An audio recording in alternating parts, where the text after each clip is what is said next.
Welcome to DBC news Telugu.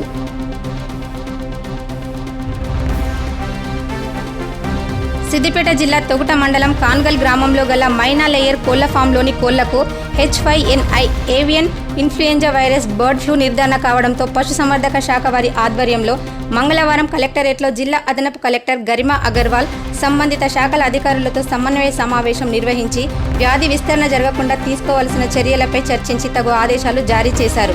ఈ సందర్భంగా జిల్లా అదనపు కలెక్టర్ మాట్లాడుతూ జిల్లాలోని కోళ్ల ఫారంలో మొదటిసారి బర్డ్ ఫ్లూ నిర్ధారణ అయిందని, బర్డ్ ఫ్లూ ప్రభావము ఇతర ప్రాంతాలకు వ్యాపించకుండా మనుషులకు సోకకుండా అన్ని ముందస్తు చర్యలు తీసుకోవాలని ఆదేశించారు.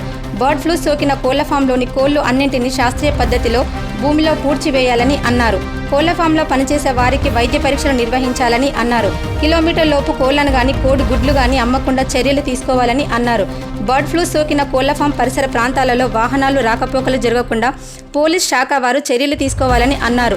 జిల్లా పశుసంవర్ధక శాఖ కార్యాలయంలో కంట్రోల్ రూమ్ నెంబర్ 8500404016 ఏమైనా అనుమానాలు ఉంటే నివృత్తి చేసుకోవాలన్నారు. 74 డిగ్రీల సెంటీగ్రేడ్ వరకు ఉన్న కోళ్ల మాంసాన్ని కానీ గుడ్లను కానీ ఉడికిస్తే వైరస్ బతకదని అన్నారు. మన దేశంలో 120 డిగ్రీల సెంటీగ్రేడ్కు పైగా ఉడికించిన ఆహారాన్ని తీసుకోవడం సహజంగా జరుగుతుంది. కాబట్టి ప్రజలు ఎలాంటి ఆందోళన చెందకుండా 70 డిగ్రీ సెంటీగ్రేడ్కు పైగా ఉడికించి తినవచ్చని, ఉడికించిన కోళ్ల మాంసం కానీ కోడి గుడ్లను కానీ తినడం వలన ఎలాంటి అపాయం జరగదని అన్నారు.